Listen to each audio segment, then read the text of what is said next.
नमस्कार, स्वागत है एक बार फिर से आप सबका। और आज हम जो पढ़ने चल रहे हैं वो पढ़ने चल रहे हैं प्लांट लेआउट के बारे में। Plant layout basically business organisation के सब्जेक्ट में एक चैप्टर है। और प्लांट लेआउट में क्या है, कैसे है। प्लांट लेआउट बेसिकली जहाँ पे भी मैन्युफैक्चरिंग होती है, जहाँ पे भी प्लांट लगा है, वहाँ पे जो मशीन्स का अरेंजमेंट है वो किस हिसाब से है, जो अलग अलग प्रकार की मशीनें हैं उनको किस सिस्टम के हिसाब से जो है रखा गया है, यही हमारा प्लांट लेआउट बताता है। और एफ जी मोरे साहब हैं, ये क्या बताते हैं। एफ जी मोरे साहब कहते हैं कि any arrangement of machines and facilities, यानी किसी भी प्रकार का जो अरेंजमेंट होगा मशीन्स और फैसिलिटीज़ का, यही क्या है, प्लांट लेआउट है। तो बेसिकली हमने साफ सरल शब्दों में समझ लिया है कि जो भी प्लांट है वहाँ पे जो भी मशीन्स हैं उन मशीन्स का सेटअप किस हिसाब से, किस सिस्टम के हिसाब से है, यही प्लांट लेआउट हमारा कहलाएगा। उद्देश्य क्या है, ऑब्जेक्टिव्स क्या हैं प्लांट लेआउट के, अच्छे प्लांट लेआउट के। तो सबसे पहली चीज़ है कि हम ये to ensure most effective and optimum utilisation of the available area, यानी जो भी स्पेस आपके पास अवेलेबल है उसका बहुत ही अच्छे ढंग से उस रिसोर्स का जो है आप यूटिलाइजेशन कर पाओ। उसके अलावा to achieve economies in handling of material, work in progress and finished goods, यानी आपको क्या करना है, इकोनॉमीज का मतलब आप अच्छे ढंग से कम कॉस्ट में, ठीक है, न्यूनतम दरों पे किस हिसाब से मटेरियल्स को, वर्क इन प्रोग्रेस को और फिनिश्ड गुड्स को आप हैंडल कर पा रहे हो। प्रोडक्शन आप जो कर रहे हो उसमें कम से कम देरी हो, प्रोडक्शन डिले जो है वो कम से कम हो, मिनिमम प्रोडक्शन डिले। उसके अलावा to ensure less spoilage and scrap, यानी हम ये भी इंश्योर करते हैं कि कम से कम मटेरियल्स का नुकसान हो। जैसे कई बार प्लांट्स में क्या होता है कि अगर एक जगह से दूसरे जगह ले जाना पड़े तो कुछ प्रोडक्ट्स का नुकसान हो जाता है, तो स्पॉइलेज वगैरह, स्क्रैप वगैरह कबाड़ कम हो, इसका हम ध्यान रखते हैं। To promote efficient production, planning and control, तो हमको क्या प्रमोट करना होता है, इफिशियंट प्रोडक्शन हो, प्लानिंग हो और कंट्रोल हो। टू मिनिमाइज एक्सीडेंट्स, तो जो दुर्घटनाएं हैं वो कम से कम हो हमारी। To reduce manufacturing cycle and total processing time, तो जो मैन्युफैक्चरिंग साइकिल है और टोटल प्रोसेसिंग टाइम है वो कम से कम है, यानी कम समय में हमारा प्रोडक्शन हो पाए। To ensure better quality products, जो हमारे प्रोडक्ट्स हों वो अच्छे क्वालिटी के हों, बेटर क्वालिटी के हों, ये इंश्योर करना। To reduce manufacturing, to provide better customer service, तो कस्टमर सर्विस जो है वो हम अच्छी प्रोवाइड कर पाएंगे लोगों को इन केस की प्लांट पे अगर कस्टमर विजिट करते हैं। To provide safety to the man working in the plant, और सबसे इंपॉर्टेंट ये भी है कि जो लोग काम कर रहे हैं वहाँ पे प्लांट में वो जो है सुरक्षित महसूस करें, सुरक्षित रहें भी, महसूस होने की ही सिर्फ बात नहीं बल्कि वो सुरक्षित हों, इस तरीके का आपका सेटअप हो। उसके अलावा to provide better and improved working condition, तो वर्किंग कंडीशन जो काम करने की है, जैसे मान के चलिए कि किसी चीज़ से धुआं हो रहा है तो इस तरीके का सेटअप हो कि वो धुआं निकल जाए, जो है जो भी लोग काम कर रहे हैं उस धुएं से उनको परेशानी ना हो, सांस के साथ उनको जो है वो धुआं ना लेना पड़े, इस तरीके की चीज़। उसके अलावा to employ efficient work methods, जो वर्किंग का काम करने का मेथड है वो एक इफिशियंट मेथड हो, अच्छे मेथड्स को आप एडॉप्ट कर पाओ। To provide adequate storage facility, तो अगर आपको कोई सामान मटेरियल कुछ भी रखना है तो उसके लिए आपके पास क्या हो, एडिक्वेट यानी पर्याप्त आपके पास स्पेस हो। To reduce the manufacturing cost, और जो आपकी लागत है वो कम से कम है, क्योंकि लागत कम से कम होगी तभी आप जो है फ़ायदा ज़्यादा कमा पाओगे। टू रिड्यूस मेंटेनेंस कॉस्ट, तो जो मेंटेनेंस की कॉस्ट होती है मशीनरीज को, बाकी चीज़ों को मेंटेन करने के पीछे जो कॉस्ट लगती है वो कम से कम हो। To improve morality of employees, यानी एम्प्लॉयज़ का जो एक हिसाब से आप कह सकते हो कि जोश है, ठीक है, वो जुनून जज्बे, उसको जो है मोटिवेट कर दें, बूस्ट कर दें। और टू प्रमोट स्पेशलाइजेशन, तो अगर कोई स्पेशलाइजेशन है, किसी एक चीज़ में हमको बेनिफिट मिल रहा है या हम एक्सपर्ट हैं तो उस चीज़ को प्रमोट करना। अब ये देखिए कि कौन कौन से फैक्टर्स होते हैं जो इन्फ्लुएंस करते हैं, यानी कौन सी ऐसी चीज़ें हैं जो प्लांट लेआउट कैसा होगा, ये कौन सी ऐसी बातें हैं जो इस चीज़ को प्लांट लेआउट के कैसा होगा इसको निर्धारित करती हैं। तो सबसे पहले है policies of management. Policies of management का मतलब हो गया कि जो मैनेजमेंट है उसकी क्या पॉलिसी है, वो क्या डिसीजंस लेती है रिगार्डिंग जो है कि प्लांट का साइज कितना बड़ा वो रखना चाहते हैं, किस लोकेशन पे रखना चाहते हैं, कैसा रखना चाहते हैं, किस तरीके का प्रोडक्शन, किस कॉस्ट पे प्रोडक्शन करना चाहते हैं। बेसिकली ये है, आप कह सकते हो कि प्लांट लेआउट आप कैसा भी बना सकते हो। ये ठीक उसी तरीके से है कि किसी की शादी में जो है खाना बनना हो तो खाना बहुत तरीके से, अच्छे से बेकार हर तरीके का खाना बन सकता है। डिपेंड ये करता है कि आप क्या चाहते हो, आप किस जगह बनवाना चाहते हो, किससे बनवाना चाहते हो, किस कॉस्ट पे बनवाना चाहते हो, कौन सी क्वालिटी का मटेरियल यूज़ कराना चाहते हो, इन सब के बेसिस पे जो है जो पूरा आपका प्रोसेस होता है वो चेंज होता है। ठीक उसी हिसाब से पॉलिसीज ऑफ मैनेजमेंट के हिसाब से जो प्लांट का लेआउट होता है वो डिसाइड होता है। उसके अलावा लोकेशन ऑफ प्लांट, तो किस लोकेशन पे है प्लांट, ये बहुत इंपॉर्टेंट फैक्टर है। जैसे अगर मान के चलिए कि हम किसी ऐसी डिफिकल्ट सिचुएशन, डिफिकल्ट प्लेस पे जो है प्लांट लगा रहे हैं, तो वहाँ पे हम बहुत हैवी मशीन्स, हैवी चीज़ें, बड़ा सेटअप हम नहीं लगा सकते। आपको उस लोकेशन के हिसाब से, वहाँ की साइज के हिसाब से, जो वहाँ का क्लाइमेट कंडीशन होगा उसके हिसाब से आपको ध्यान देना पड़ेगा। कुछ ऐसी चीज़ें जैसे क्लाइमेट सपोर्ट नहीं करता और आप कुछ ऐसा सामान रख रहे हो जो क्लाइमेट के जस्ट अपोजिट है, मान के चलिए कहीं जो है जंग बहुत लगती है, तो हम ऐसी मशीनरीज का सेटअप करने से बचेंगे जो लोहे से ज़्यादा बने, बल्कि हम अल्टरनेटिव जो है उनसे कोशिश करेंगे कि ऐसा प्रोडक्ट इस्तेमाल करें, ऐसा मटेरियल इस्तेमाल किए हम प्लांट्स में जिससे कि वो प्लांट जंग की जो चीज़ है उससे प्रभावित ना हो। Nature of the product, product का खुद का नेचर कैसा है ये भी प्लांट का जो है सेटअप जो है लेआउट होता है, ये काफ़ी डिसाइड करता है कि किस तरीके का, जैसे मोबाइल का है तो पूरा एक प्रोसेस होना है, इस तरीके से नेचर ऑफ प्रोडक्ट। उसके बाद आपके पास अवेलेबिलिटी ऑफ फ्लोर स्पेस, तो आपके पास एक सबसे इंपॉर्टेंट फैक्टर है कि स्पेस कितना अवेलेबल है। स्पेस जितना अवेलेबल होगा आप उसी हिसाब से प्लांट का लेआउट करेंगे। उसके बाद हम जो देखते हैं कि क्या चीज़ें हैं, फिर रिपीटेटिव चीज़ें हैं, जैसे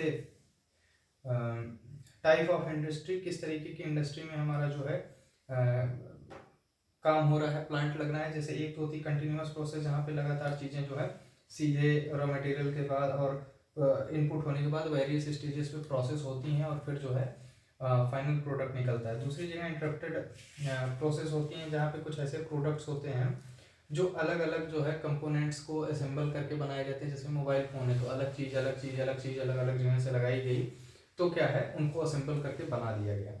उसके अलावा हमारे पास क्या है कि वॉल्यूम और टाइप्स ऑफ प्रोडक्शन, तो कितने वॉल्यूम में हम प्रोडक्शन कर रहे हैं, अभी बहुत इंपॉर्टेंट फैक्टर है कि बहुत ज़्यादा वॉल्यूम पे कर रहे हैं या थोड़े वॉल्यूम पे कर रहे हैं।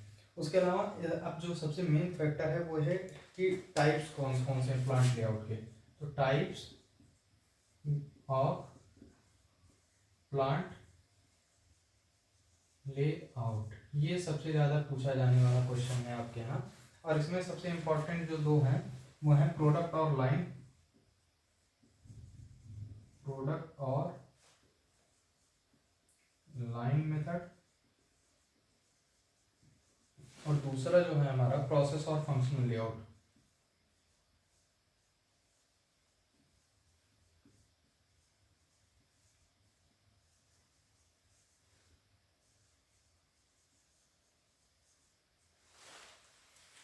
और एक तीसरा होता है जो इन दोनों का क्या होता है, कॉम्बिनेशन होता है।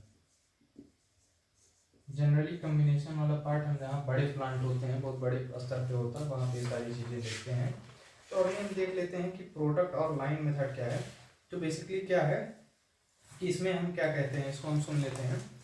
प्रोडक्ट और लाइन यानी ये वाली मेथड में क्या है, this arrangement result in processing of the product in a forward flow from the receipt of set materials to shipment of the finished product. यानी आप में क्या है, यहाँ पे आपने इसमें रॉ मटेरियल को इनपुट कर दिया और उसके बाद process by process, forward process, कैसा फॉरवर्ड प्रोसेस होगा।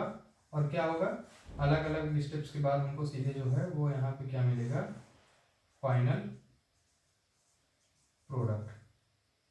यानी ये सिंपल, बड़े सिंपल इसी एक आप क्या है ग्राफ में समझ सकते हो कि ऐसा प्रोसेस जहाँ पे रॉ मटेरियल को इनपुट किया जाए और उसके बाद जो प्रोसेस है वो कंटिन्यूअस एक फॉरवर्ड फ्लो में होना चाहिए। यानी प्रोसेस नंबर 1 हुआ, फिर प्रोसेस नंबर 2 हुआ, फिर तीसरा प्रोसेस हुआ, चौथा हुआ, और उसके बाद हमारा क्या है सीधे फाइनल प्रोडक्ट बन के तैयार हो गया। यानी बीच में कहीं रोक वगैरह अलग चीज़ जाना कहीं कुछ नहीं। यानी एक बार आपने रॉ मटेरियल अवेलेबल करा, उसके बाद प्रोसेस से क्रोनोलॉजिकल वे में एक के बाद एक स्टेप्स फॉलो होते गए फॉरवर्ड सीक्वेंस में, और सीधे आपको क्या है फाइनल प्रोडक्ट मिल गया।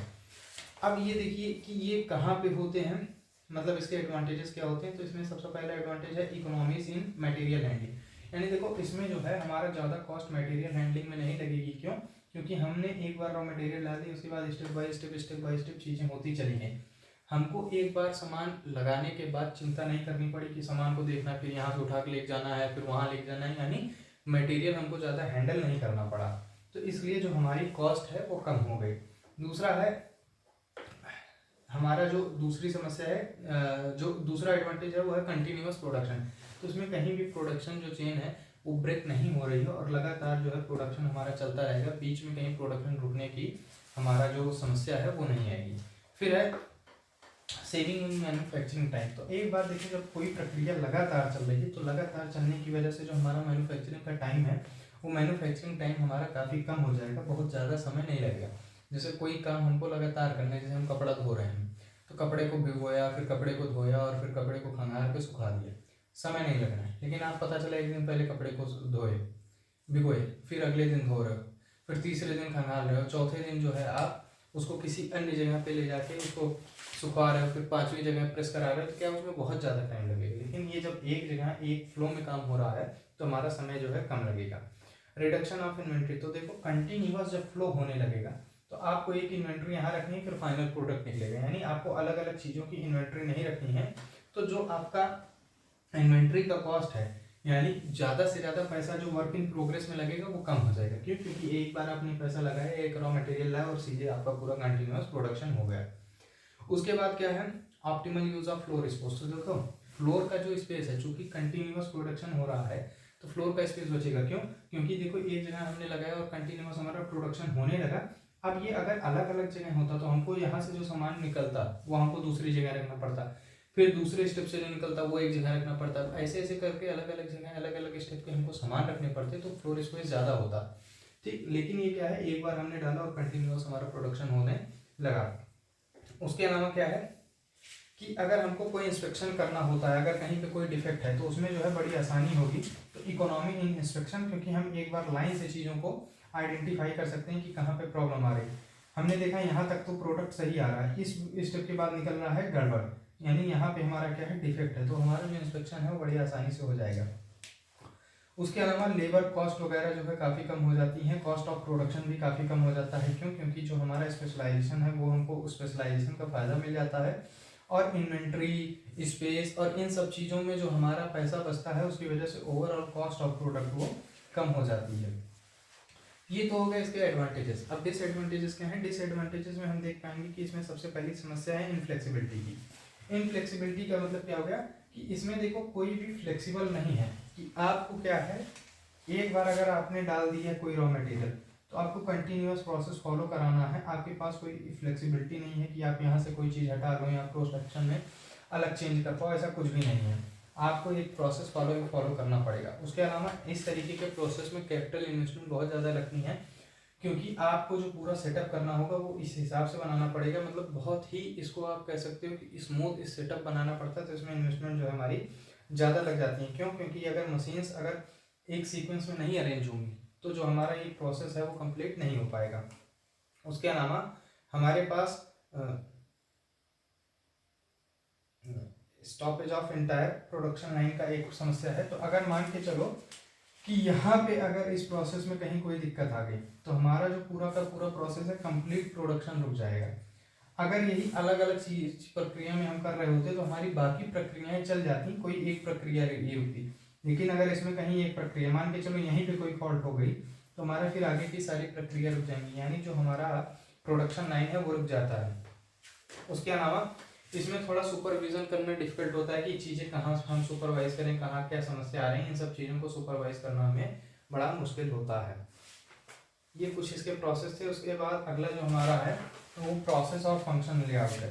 प्रोसेस और फंक्शनल लेआउट में हमारा कुछ भी नहीं है, सिर्फ एक प्रकार के, क्या है, एक प्रकार के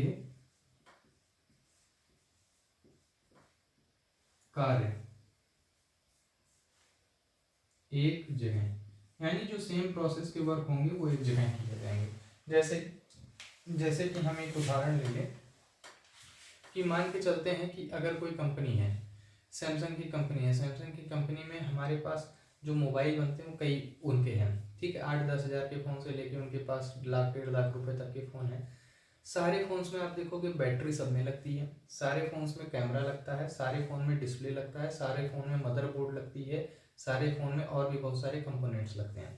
तो इसका मतलब ऐसा प्लांट जहाँ पे एक प्रकार के प्रोसेस एक जगह किए जा रहे हैं। मान के चलो कि हम बात कर लें डिस्प्ले की, तो जितने भी फ़ोन हैं, जितने भी प्रकार के फ़ोन हैं, जो भी डिस्प्ले लगने हैं, सब क्या है, एक जगह बनेगी। ठीक, अब ये किसके बेसिस पे होगा, देखो प्रोसेस के बेसिस पे होगा ना, फंक्शन के बेसिस पे होगा। किसके, प्रोसेस और फंक्शन का। तो डिस्प्ले का जो प्रोसेस है यहाँ पे होगा, एक लोकेशन निर्धारित कर दी गई। कैमरे का एक सेक्शन बना दिया गया कि कैमरे का जो काम है वो एक लोकेशन पे होगा। ठीक है, तो उसका जो लोकेशन निर्धारित हो गया। इसी हिसाब से हमने बात कर ली कि बॉडी की, वो एक जगह होगा। ठीक, उसके अलावा हमारा क्या है, चार्जर का एक जगह, बैटरी का एक जगह। तो इस हिसाब से हमने जो प्रोसेस है, जो फंक्शंस हैं, उसके बेसिस पे हमने क्या किया है, प्लांट को बांट दिया है। तो ये हमारे लिए जो है आसान होता है। अब इसके बेसिस पे हमारे फायदे क्या हैं, तो इसके बेसिस पे फायदे हमारे भाई साहब ये हैं कि इसमें फ्लेक्सिबिलिटी है। इसमें फ्लेक्सिबिलिटी इसलिए, देखो काम एक जैसे एक जगह हो रहे हैं, तो हम किसी भी काम को, जो काम है हमको जहाँ यहाँ कराना है यहाँ जाके करा सकते हैं, यहाँ जाना है यहाँ जाके करा सकते हैं। इसमें कोई बाध्यता नहीं है इसकी तरह कि एक ही प्रोसेस एक ही तरीके से हम काम करेंगे, हम बीच में अपने मन से कोई चेंज नहीं कर सकते। ये चीज़ यहाँ थी कि हम बीच में अपने मन का कुछ भी नहीं कर सकते। इसके तहत क्या होता कि अगर एक बार आपने फ़ोन डाल दिया तो फ़ोन में फिर सारा काम बारी बारी होगा और बीच में आप कोई चेंज नहीं कर सकते। लेकिन इसमें क्या है कि आपके पास फ्लेक्सिबिलिटी है, जब जहाँ जो काम जैसे करना चाहो वो कर सकते हैं। दूसरी चीज़ क्या है, इसमें मशीन्स का मैक्सिमम यूटिलाइजेशन होता है, क्योंकि जैसे मान के चलो कि यहाँ पे क्या है, एक तरीके का ही आप फ़ोन बना पाते, पर यहाँ पे हमारे पास क्या है कि डिस्प्ले जितने फ़ोन के हैं हम सबके बना रहे हैं। तो हमारे पास क्या होगा कि जो यूटिलाइजेशन है वो यहाँ पे मशीन्स का मैक्सिमम हो जाता है। उसके अलावा हमारा जो इस प्रोसेस में इन्वेस्टमेंट है वो कम होता है। क्यों, क्योंकि देखो हमको एक काम के लिए डुप्लीकेट मशीन नहीं रखनी पड़ती। यहाँ पे क्या था, ये समस्या थी कि हमको अलग अलग मशीन्स रखनी पड़ेगी, यानी जितने फ़ोन होंगे सबके लिए अलग मशीन्स। पर यहाँ पे क्या है, हमारा मशीन्स का डुप्लीकेशंस नहीं होगा। हमारा जो है, हम जिस भी फ़ोन का चाहेंगे बना सकते हैं। तो हमारे पास कम मशीन्स रखनी पड़ेंगी, इसलिए हमारा इनिशियल इन्वेस्टमेंट यहाँ पे क्या है, कम होगा। उसके अलावा देखो यहाँ पे स्पेशलाइजेशन का फायदा मिलता है। कैसे, देखो भैया जो डिस्प्ले बना रहा है सिर्फ डिस्प्ले का काम कर रहा है, उसको स्पेशलाइजेशन हो जाएगा। जो कैमरे का काम कर रहा है सिर्फ कैमरे का काम कर रहा है, स्पेशलाइजेशन होगा। जो बॉडी का काम कर रहा है या चार्जर या बैटरी काम कर रहा है वो सिर्फ उसी काम कर रहा है, तो स्पेशलाइजेशन हो जाएगा। उसके अलावा क्या है, प्रोडक्शन में डिसरप्शन कम होगा। क्यों, क्योंकि मान के चलो कि अगर डिस्प्ले में कहीं कोई फॉल्ट आती है, तो डिस्प्ले में फॉल्ट आने का ये मतलब नहीं है कि आपका कंप्लीट प्रोडक्शन लाइन ठप हो गया, अब कोई भी प्रोडक्शन नहीं हो रहा है। ऐसा इसमें होता था, इसमें नहीं होगा। क्यों, क्योंकि अगर डिस्प्ले में दिक्कत आ गई तो डिस्प्ले को छोड़ दो, कैमरे का काम चलता रहेगा, बॉडी का काम चलता रहेगा, चार्जर काम होता रहेगा। बाद में जब हमारा डिस्प्ले का यूनिट रिपेयर हो जाएगा तो फिर हम धड़ाधड़ प्रोडक्शन करना शुरू करेंगे और हमारा बाकी काम जो है शुरू हो जाएगा। अब ऐसे केस में क्या था, इसमें सब कुछ रुक जाता था, पर इसमें हमारा बाकी काम जो है चालू रहेगा। उसके अलावा वर्कर की जो स्किल्स हैं उनका हम बहुत अच्छे से यूटिलाइजेशन कर सकते हैं। साथ ही साथ इफेक्टिव सुपरविजन। अब देखो सुपरविजन आसान है, अगर हमको डिस्प्ले का सुपरविजन करना है यहाँ पे चले गए, कैमरे का सुपरविजन करना है यहाँ पे चले गए। यहाँ पे हम वैसे भी किसी भी जगह इस प्लेस में चले गए तो हम आसानी से देख पाएंगे कि क्या काम हो रहा है क्या नहीं हो रहा है। इंस्पेक्शन हमको करना आसान हो जाएगा, सुपरवाइज करना आसान हो जाएगा। और इसमें जो मैन्युफैक्चरिंग कॉस्ट है वो भी कम आ जाती है, लो मैन्युफैक्चरिंग कॉस्ट हो जाती हैं, क्योंकि जो ओवरऑल इनिशियल इन्वेस्टमेंट इसमें है वो काफ़ी कम होता है। फिर डिसएडवांटेजेस क्या है, अब डिसएडवांटेजेस भैया ये है कि इसमें आपको अलग अलग जब असेंबली आप लगाओगे तो आपको एक तो स्पेस ज़्यादा चाहिए होगा, तो जो आपका स्पेस होगा वो काफ़ी ज़्यादा लगेगा। दूसरी चीज़ क्या है, कुछ जगह तो कॉस्ट कम हुई लेकिन कुछ जगह कॉस्ट बढ़ जाएंगे। जैसे जैसे भैया अब आपको सामान को क्या है हर जगह से उठाना पड़ेगा। जैसे एक फ़ोन बनाना है तो आपको डिस्प्ले से लाना पड़ेगा सामान, कैमरे से कैमरा लाना पड़ेगा, बॉडी के लिए बॉडी, चार्जर के लिए चार्जर, बैटरी बैटरी, तब जाके एक जगह फ़ोन बनेगा, पैक होगा। यानी आपको चीज़ों को जो हैंडल करना है, हैंडलिंग का कॉस्ट जो है बढ़ गया।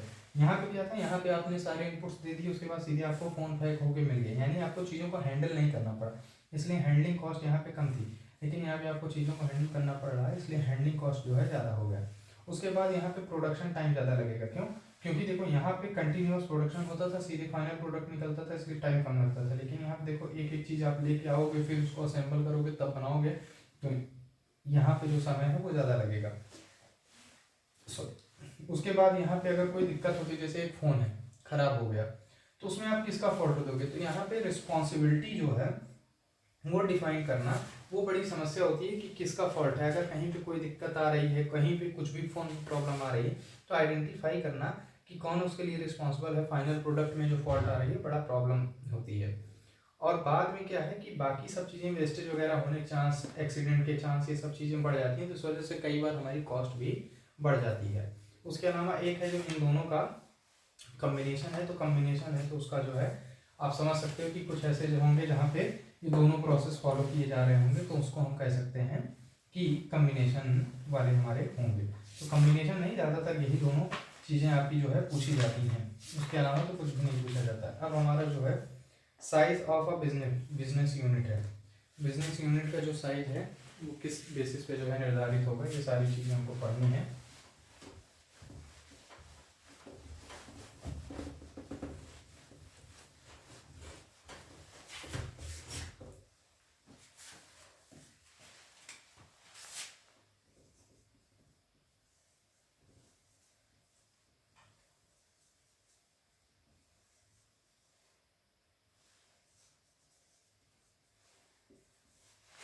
तो जो साइज ऑफ बिजनेस यूनिट है, बेसिकली हम कह सकते हैं कि देखो जो भी बिजनेस है उसकी कितनी क्या साइज है, कैसे है, ये मतलब आकार आप किस पे निर्धारित करोगे।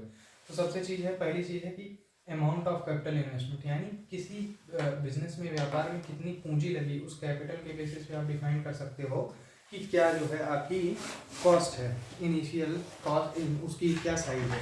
जैसे किसी बिजनेस में होगा बहुत ज़्यादा हमने पैसा लगा दिया, ह्यूज कैपिटल, तो इसका मतलब क्या है कि बिजनेस जो है वो काफ़ी बड़ा होगा। ठीक। दूसरा है volume of output. Volume of output का मतलब हो गया कि अगर बहुत ज़्यादा वॉल्यूम में वो प्रोडक्शन कर रहा है, लाखों यूनिट, करोड़ों यूनिट जो है किसी प्रोडक्ट का जो है वो प्रोड्यूस कर रहा है, इसका मतलब क्या है, बिजनेस जो है बहुत ही बड़े पैमाने पे काम कर रहा है। जैसे अगर बात करें तो आपके घर का जो दूध देने वाला आता होगा, दूधिया होगा, या आपके गली मोहल्ले में बेचता होगा, क्या है वो छोटे लेवल पे, ठीक है, 100 200 500 लीटर बेचता होगा दूध। लेकिन अगर अमूल की बात करें, मदर डेयरी की बात करें, तो कई लाख लीटर जो है ये लोग दूध बेचते हैं। तो इसका मतलब जो हो गया वॉल्यूम है वो काफ़ी ज़्यादा है।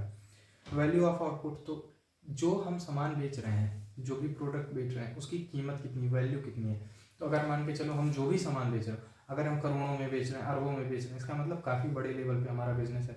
उसी जगह अगर हम 1000 500 या लाखों में कर रहे हैं, तो इसका मतलब जो है ज़्यादा बड़ा बिजनेस हमारा नहीं है। फिर है वर्कर्स, किस तरीके के एम्प्लॉयड हैं और कितने वर्कर्स हैं। अगर आपके पास बहुत सारे वर्कर्स हैं, जैसे 100 200 500, ठीक है, किस तरीके के वर्कर हैं, आपके हर डिपार्टमेंट के लिए अलग अलग वर्कर हैं, तो हमारा जो है बिजनेस काफ़ी बड़ा होगा। फिर amount of raw material consume, अगर बहुत बड़े लेवल पे हम रॉ मटेरियल को कंज्यूम कर रहे हैं, बहुत ज़्यादा रॉ मटेरियल कंज्यूम कर रहे हैं, तो इसका मतलब क्या हो गया कि बहुत ज़्यादा रॉ मटेरियल कंज्यूम करने का मतलब हमारा बिजनेस काफ़ी बड़े लेवल पे काम कर रहा है। इसके अलावा प्लांट कैपेसिटी, अगर प्लांट की जो कैपेसिटी है प्रोडक्शन की, काफ़ी ज़्यादा है, तो काफ़ी ज़्यादा प्लांट प्रोडक्शन कैपेसिटी होने की वजह से हम कह सकते हैं कि हमारा बिजनेस काफ़ी बड़े लेवल पे है। अमाउंट ऑफ पावर यूज़, अगर आपका जो बिजनेस है वो पावर बहुत ज़्यादा यूज़ कर रहा है, जैसे नॉर्मली क्या होता है 2 किलोवाट 4 किलोवाट 5 किलोवाट घर के कनेक्शंस होते हैं, लेकिन अगर काफ़ी बड़े लेवल पे अगर आपका बिजनेस है, तो आपको अलग पूरा ट्रांसफार्मर, पूरी बिजली यूनिट, पूरा अलग पूरा सेटअप ही चाहिए होगा। तो इसका मतलब क्या होगा कि ऐसे केस में हम कह सकते हैं कि आपका जो बिजनेस है वो काफ़ी बड़ी यूनिट पे काम कर रहा है।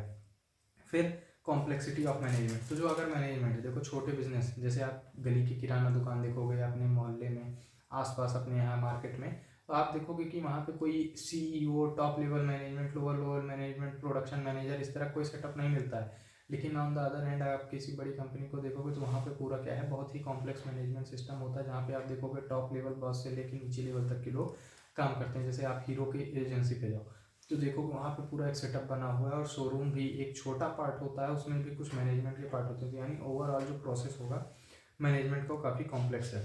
फिर साइज ऑफ टोटल एसेट्स, तो टोटल एसेट्स जितनी व्यवसाय के पास हैं वो कितने की हैं। जैसे अगर किसी व्यवसाय के पास 1,50,000 या 50 लाख रुपए की एसेट्स हैं, तो इसका मतलब बहुत बड़े लेवल पे नहीं है। लेकिन उसी जगह अगर किसी बिजनेस के पास 1 अरब 2 अरब या 100 करोड़ 1,000 करोड़, 100 करोड़ का मतलब 1 ही अरब होता है, 1,000 करोड़ 1 लाख करोड़ रुपए है की एसेट्स हैं, तो इसका मतलब वो बड़े लेवल पे काम कर रहा है। अब देखो बिजनेस बड़ा होगा या छोटा होगा, ये कौन से फैक्टर्स होते हैं निर्धारित करते हैं। सबसे पहले ये हो गया कि nature and demand of the product, कि प्रोडक्ट का खुद का नेचर कैसा है। अब जैसे अमरूद है, तो अमरूद क्या है, अमरूद एक फल है, इसका जो है डिमांड है तो, लेकिन कोई पर्टिकुलर इंसान के पास नहीं है, इसलिए छोटे छोटे ठेले वाले जो बेचने वाले होते हैं वो क्या करेंगे, उसका नेचर है एक सीजन में ही मिलेगा। दूसरी चीज़ क्या है कि उसका जिस हिसाब का वो प्रोडक्ट है उसको कोई बहुत स्टोर करके बहुत लंबे प्रोसेस में बहुत बल्क में नहीं बेच सकता है, तो छोटे छोटे स्तर पे बिकते हैं जो भी इस तरीके के फल होंगे। लेकिन अगर हम बात करें मोबाइल्स की, तो मोबाइल की हम देखेंगे कि ये जो मोबाइल है ये खुद में अगर आपको बनाना है तो आपको बहुत बड़ा सेटअप जो है करना पड़ेगा, जिसकी वजह से जो बिजनेस होगा वो काफ़ी बड़ा होगा। दूसरा है फाइनेंशियल रिक्वायरमेंट्स, तो किसी बिजनेस को शुरू करने के लिए कितनी फाइनेंशियल रिक्वायरमेंट है। जैसे मान के चलो कि अगर आपको कोई नॉर्मल किराना की दुकान खोलनी है, 1,50,000 में शुरू कर सकते हो। लेकिन अगर आपको कोई और मैन्युफैक्चरिंग प्लांट डालना है बड़ा किसी भी चीज़ का, तो आपको उसमें ज़्यादा पैसा लगेगा। इसी हिसाब से जो फिनेंशियल रिक्वायरमेंट्स हैं किसी बिजनेस को शुरू करने में, वो कितनी है। फिर है law of return. Law of return का मतलब ये हो गया कि अगर हम प्रोडक्शन बड़े लेवल पे हम करने लगते हैं तो क्या हमारी कॉस्ट कम होगी या नहीं होगी। अगर हमारी कॉस्ट प्रोडक्शन ज़्यादा करने पे होगी तो हम सीधी सी बात है कि प्रोडक्शन को इंक्रीज़ करना चाहेंगे, लेकिन अगर कॉस्ट का बेनिफिट नहीं मिलेगा तो हम नहीं करेंगे। फिर है कॉस्ट ऑफ ट्रांसपोर्ट। तो अगर एक जगह से दूसरी जगह पे हमको सामान ले जाने पे या ट्रांसपोर्ट करने पे जो भी चार्जेस लग रहे हैं वो काफ़ी ज़्यादा लग रहे हैं, तो हम इस चीज़ को कंसिडर करेंगे कि हम किस हिसाब से प्लांट का रखें। जैसे मान के चलो कि आप एक जगह खूब बड़ा प्लांट खोल लिया, पूरे देश में आपको जो है भेजना है, तो ये आपके लिए अगर ट्रांसपोर्टेशन कॉस्ट बढ़ गई तो आप सोचोगे कि एक जगह में बड़ा प्लांट खोलने से अच्छा है कि अलग अलग लोकेशंस पे छोटे छोटे प्लांट खोल लें, जिससे कि हमारा ट्रांसपोर्टेशन फैसिलिटी जो चार्जेस जा रहे हैं वो कम हो जाए और हम आसानी से लोगों को प्रोडक्शन करके सामान पहुंचा पाएँ, जिससे कि हमारी कॉस्ट कम हो। फिर जो है मार्केट कैसी है, तो मार्केट की जो साइज़ है उस पर भी डिपेंड करता है कि जो साइज़ होगा फर्म का वो बड़ा होगा या नहीं। उसके अलावा गवर्नमेंट की रेगुलेशंस की गवर्नमेंट कितना सपोर्ट कर रही हैं या कितनी फॉर्मेलिटीज़ पूरी करनी पड़ रही हैं। जैसे पहले बहुत सारी फॉर्मेलिटीज़ पूरी करनी पड़ती थी, तो क्या होता था कि हम नहीं चाहते थे कि बिज़नेस बहुत बड़ा हो। जैसे अगर आपने देखा होगा कि 1991 के पहले एलपीजी पॉलिसी के पहले हमको बिज़नेस को एक्सपेंड करने के लिए, नया बिज़नेस खोलने के लिए लाइसेंस वगैरह की ज़रूरत पड़ती थी, तो उसको उस केस में लोग थोड़ा अवॉइड करते थे। लेकिन आज की डेट में वो चीज़ें नहीं हैं हमारे पास। उसके अलावा हमारे पास कुछ चीज़ें हैं पढ़ने की, क्या चेक कर सकते हैं। नहीं, इसके अलावा जो हमारा ये यूनिट है वो हमारी लगभग ख़त्म हो गई है। अब आगे जो यूनिट पढ़नी है हमको, वो पढ़नी है बिजनेस, ये फॉर्म्स ऑफ बिजनेस ऑर्गेनाइजेशन। तो फॉर्म्स ऑफ बिजनेस ऑर्गेनाइजेशन है सोल प्रोप्राइटरशिप पार्टनरशिप कंपनी, इसको हम आगे पढ़ेंगे। आज के लिए इतना ही। Thank you very much.